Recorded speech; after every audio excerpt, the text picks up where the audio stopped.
আগামী ৯ মে থেকে শুরু হচ্ছে হজের প্রথম ফ্লাইট। এর আগের দিন হজ কার্যক্রমের উদ্বোধন করবেন প্রধানমন্ত্রী শেখ হাসিনা। কিন্তু ভিসা না পাওয়ায় সৌদিতে বাড়ি ভাড়া সহ আনুষঙ্গিক কাজ শেষ করতে পারছে না বেশিরভাগ এজেন্সি মালিক। অনেকের দাবি, ভিসা জটিলতায় বহুমুখী সংকটে তৈরি হচ্ছে অনিশ্চয়তা। যদিও ধর্মমন্ত্রী বলছেন, বাড়ি ভাড়া না করার কারণেই ভিসা পাননি তারা। ধর্মমন্ত্রী এবং হাব সভাপতি দুজনেই বলছেন, শেষ পর্যন্ত সংকট থাকবে না। এ বিষয়ে বিস্তারিত জানাচ্ছেন Shariful Islam Khan. Walton air conditioner exchange অফারে স্প্লিট এসিতে 23,000 টাকা পর্যন্ত নিশ্চিত ছাড়। এবারই প্রথম নির্ধারিত কোটার চেয়ে 42,000 কম মুসল্লি হজে যাচ্ছেন বাংলাদেশ থেকে। গাইড সহ সরকারি ব্যবস্থাপনায় যাচ্ছেন 4,400 আর বেসরকারি ব্যবস্থাপনায় 80,600। কোনো ত্রুটি যাতে না হয় তার জন্য সেগুলোকে আমরা দেখে শুনে স্টেক হোল্ডার যারা তাদের সাথে আলোচনা করে এবং যারা এটার সাথে রিলেটেড মন্ত্রণালয় তাদের সাথে আলোচনা করে সকল সিদ্ধান্ত নিষ্পন্ন হয়েছে। 3টি এয়ারলাইন্স থেকে আমাদের বিমান পরিচালনার ব্যবস্থা করা হয়েছে এবং সেটার শুভ উদ্বোধন করবেন মাননীয় প্রধানমন্ত্রী। তবে জটিলতা দেখা দিয়েছে সৌদিতে বাড়ি ভাড়া সহ আনুষঙ্গিক কাজ সম্পন্ন করা নিয়ে। হাব সভাপতি জানান, এখনও বেশিরভাগ এজেন্সি মালিকের ভিসা নিশ্চিত করতে পারেনি ধর্ম মন্ত্রণালয়।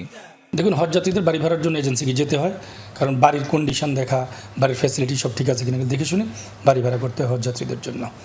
আর এর জন্য যাওয়ার যে ভিসা সেটা ধর্ম মন্ত্রণালয় সেটা অ্যারেঞ্জ করে। এবছর ধর্ম মন্ত্রণালয় এটা করতে পারে নাই বিধায় এজেন্সিগুলি বাড়ি ভাড়ার ভিসা না পাওয়াতে তারা কিন্তু বাড়ি ভাড়া করতে যেতে পারে নাই ম্যাক্সিমামে। তো এটা একটা প্রতিবন্ধকতা আমি বলবো। ভিসা করার আগে বাড়ি ভাড়া করতে হয়, বাড়ি ভাড়া করার পরে তারপরে ওই বাড়ি ভাড়ার এগেনস্টে তার ভিসা হয়। সে কারণেই ভিসা পেতে তাদের দেরি হয়েছে, কিন্তু আমাদের সরকারি ভিসা যেগুলো আমরা শেষ করে ফেলছি।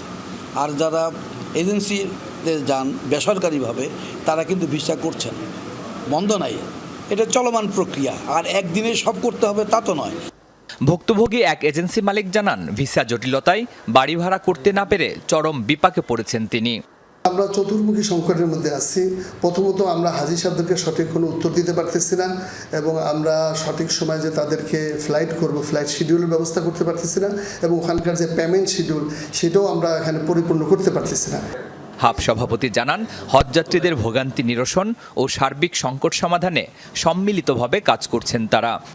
সকল চ্যালেঞ্জ মোকাবেলা করে যাতে 2024 সালের হজ ভালোভাবে করা যায়, হজযাত্রীরা যাতে বিড়ম্বনাহীনভাবে যেতে পারে, কোনো ভোগান্তি যাতে না থাকে, স্মুথ হজ অপারেশন যাতে হয়, সে নিরিখে আমরা সবাই কাজ করছি।